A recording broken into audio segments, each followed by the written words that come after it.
नाज़रीन, क्या आप जानते हैं कि इंग्लिश जो है वो यूएसए की ऑफिशियल लैंग्वेज नहीं है? या फिर क्या आपको मालूम है कि इंग्लिश लैंग्वेज में लॉन्गेस्ट वर्ड कौन सा है?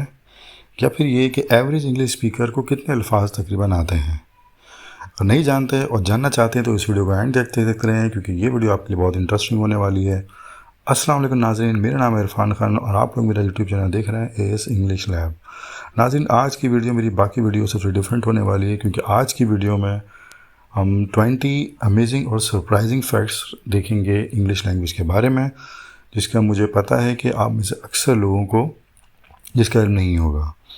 ओके, तो चलिए जी अपनी वीडियो स्टार्ट करते हैं। लेकिन वीडियो स्टार्ट करने से पहले मेरी आपसे रिक्वेस्ट है कि आपने अगर मेरा चैनल सब्सक्राइब नहीं किया तो उसको सब्सक्राइब कर लें, क्योंकि मेरी कोशिश होती है कि मैं अपनी हर वीडियो में आपको यूनिक इन्फॉर्मेशन दूं और कम से कम टाइम में ज़्यादा से ज़्यादा इन्फॉर्मेशन आपसे शेयर करूं। तो चलिए नाज़रीन, अपनी वीडियो स्टार्ट करते हैं। Number 1, English is not the official language of the USA. जी नाज़रीन, बिल्कुल आपने सही सुना। यूएसए की ऑफिशियल लैंग्वेज इंग्लिश नहीं है। ये मेरे लिए भी सरप्राइजिंग था, आपके लिए भी ज़रूर सरप्राइजिंग होगा ये। ठीक है, असल में इसका मतलब ये है कि इंग्लिश वहाँ के कॉन्स्टिट्यूशन में, वहाँ के आइन में, ठीक है, ये मेंशन नहीं है कि ये ऑफिशियल लैंग्वेज है यूएसए की, या फिर कहीं फेडरल लॉज में उनके इस तरह कोई चीज़ यहाँ मेंशन नहीं है। Number 2, the word alphabet comes from the first two letters of the Greek alphabet alpha and beta। ठीक है, जो वर्ड अल्फ़ाबेट है इसका ओरिजिन जो है असल में ये ग्रीक अल्फ़ाबेट्स जो फर्स्ट टू लेटर्स है उसके अल्फ़ा बीटा, वहाँ से ही असल में आया है। Number 3, English use to have 29 letters instead of the current 26।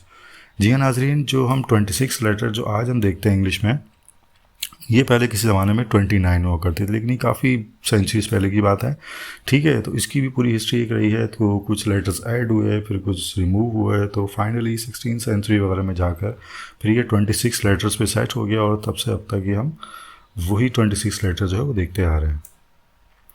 Number 4, the longest word in the English language is new mono ultra microscopic silico volcanoconiosis। It contains 45 letters.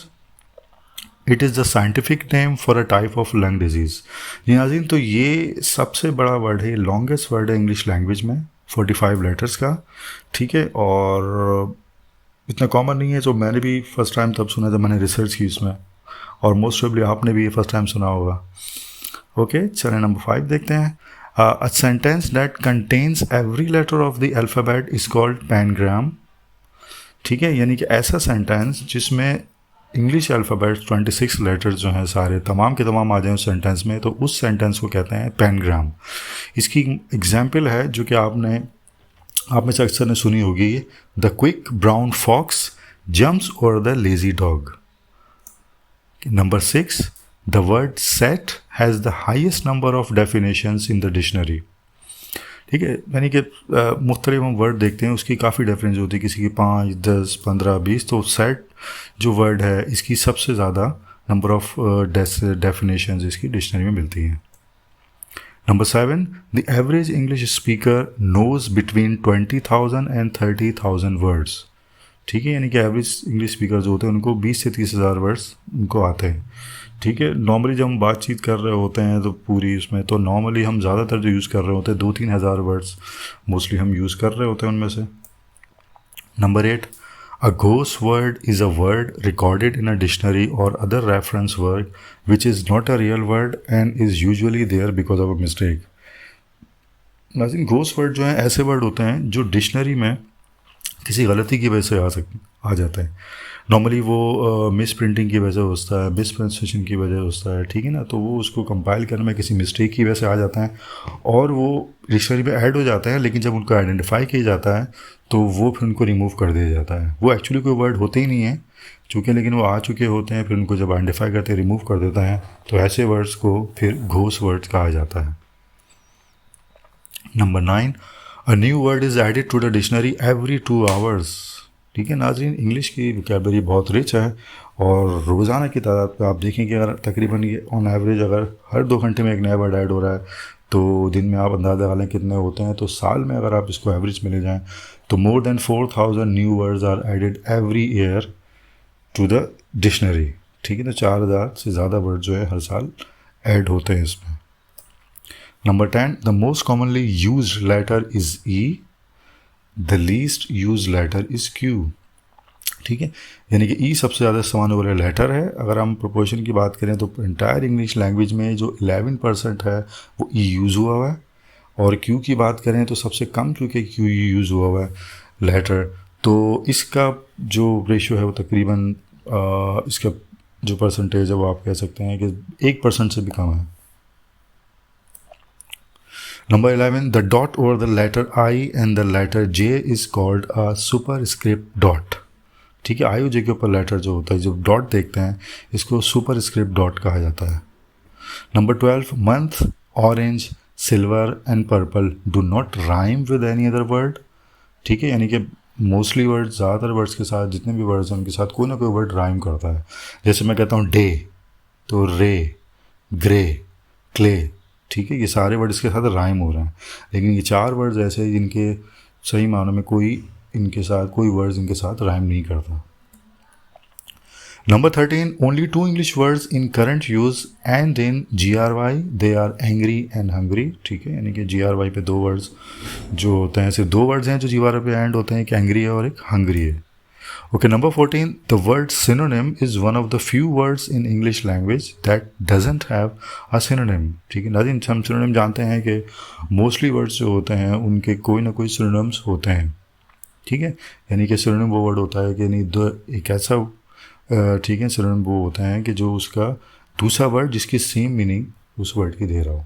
ठीक है, तो अक्सर वर्ड्स की होते हैं, तो लेकिन सिनोनिम में एक ऐसा वर्ड है उन चंद वर्ड्स में से कि जिसका खुद कोई सिनोनिम नहीं है। Okay, number 15, Shakespeare added over 1000 words to the English language. Okay, Shakespeare के बारे में तो आपने ज़रूर सुना होगा। तो शेक्सपियर ने 1000 से ज़्यादा वर्ड जो इंग्लिश लैंग्वेज में ऐड किए हैं। ठीक है, तो वैसे तो बहुत सारे वर्ड्स हैं, लेकिन जो कॉमनली यूज़ होते हैं वो एडिक्शन है, कोल्ड ब्लडेड है।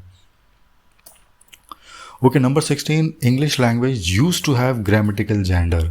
ओके, यहाँ ये बात नाज़रीन समझने की है कि ये ग्रामेटिकल जेंडर जो होते हैं वो कुछ यूरोपियन लैंग्वेज में यूज़ होते हैं। ठीक है, इंग्लिश में किसी ज़माने में हुआ करते थे, अब उसमें यूज़ नहीं होते हैं। ठीक है, जैसे कि आप उर्दू में हम देखें तो उर्दू में हमारे पास भी जेंडर्स होते हैं। ठीक है, हम कहते हैं ना मुज़क्कर मोन्नस। तो मैं अगर कहता हूँ कि ये मेरा पेन है, तो मेरा पेन मैं इसलिए कह रहा हूँ क्योंकि पेन जो है वो कलम, पेन या कलम जो कह रहे हैं हम, तो वो मुज़क्कर है, वो मैस्कुलाइन। और मैं कहता हूँ ये मेरी किताब है, तो किताब असल में है मोनस यानी फेमिनिन। ठीक है, तो एक का मैस्कुलाइन जेंडर है और का फेमिनाइन जेंडर है। ठीक है, तो बाज़ ऐसे लैंग्वेज हैं, जैसे जर्मन है और जैसे यूरोपियन लैंग्वेज के अंदर 2 या 3 जेंडर्स भी होते हैं। ठीक है, तो मैस्कुलाइन, फेमिनाइन और न्यूट्रल जेंडर भी होता है। तो इंग्लिश में भी किसी ज़माने में हुआ करते हैं जेंडर्स, लेकिन लकीली अब जो है ये इसमें over the period of time, ठीक है, तो ये आहिस्ता आहिस्ता पे ख़त्म हो गए और अब ये यूज़ में नहीं होते हैं। वरना तो ये होता कि आपको फिर सिर्फ नाउन याद करने पड़ता है, वरना आपको नाउन के साथ उसका जेंडर भी याद करना पड़ता है। Okay okay, number 17, I am is the shortest complete sentence in the English language. Okay, I am जो ये एक ट्रू शॉर्टेस्ट कंप्लीट सेंटेंस है। ठीक है, ट्रू मैं इसलिए कह रहा हूँ क्योंकि इसमें अक्सर होता है, आपने कहीं पढ़ा हो कि गो जो है वो कंप्लीट सेंटेंस है, तो गो हम कहते हैं किसी को। ठीक है, हम किसी को ऐसे कोई जब किसी एज ए कमांड यूज़ करते हैं गो, लेकिन वो ट्रू सेंटेंस इसलिए नहीं कह सकते क्योंकि एक्चुअली उसमें यू गो आना चाहिए, उस सब्जेक्ट उसमें मिसिंग होता है।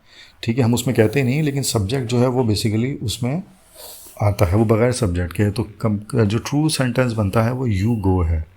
ठीक है, इसीलिए जो आई एम को वो कंसीडर किया जाता है कि ये ट्रू शॉर्टेस्ट सेंटेंस है, कंप्लीट सेंटेंस है।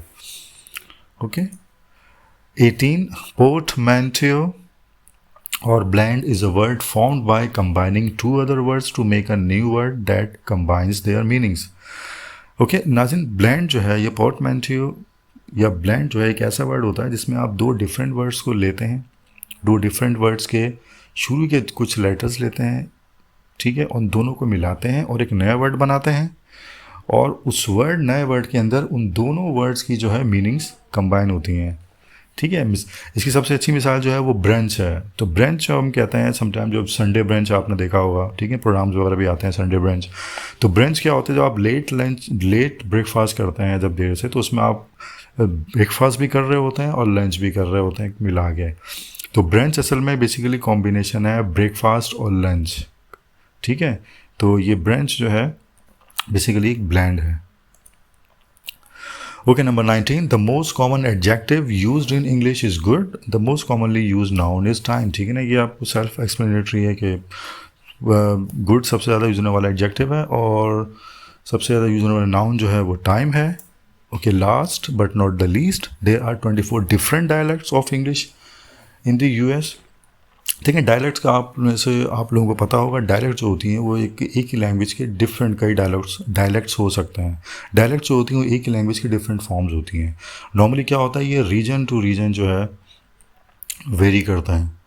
ठीक है, तो होता ये है कि एक ही मुल्क के अंदर, एक ही कंट्री के अंदर आप डिफरेंट रीजन में जाते हैं तो आपको एक ही लैंग्वेज जो है डिफरेंट थोड़ी सी महसूस होगी कि एक इलाके में लोग डिफरेंट तरीके की बोल रहे हैं, दूसरे इलाके में डिफरेंट तरीके बोल रहे हैं।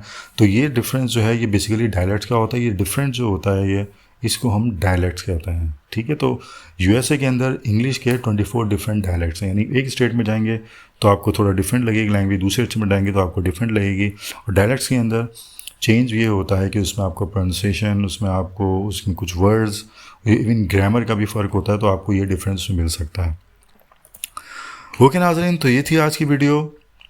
अगर वीडियो पसंद आई तो उसे लाइक करें, चैनल को सब्सक्राइब करें। अगली वीडियो में फिर मुलाकात होगी, तब तक के लिए अल्लाह हाफ़िज़।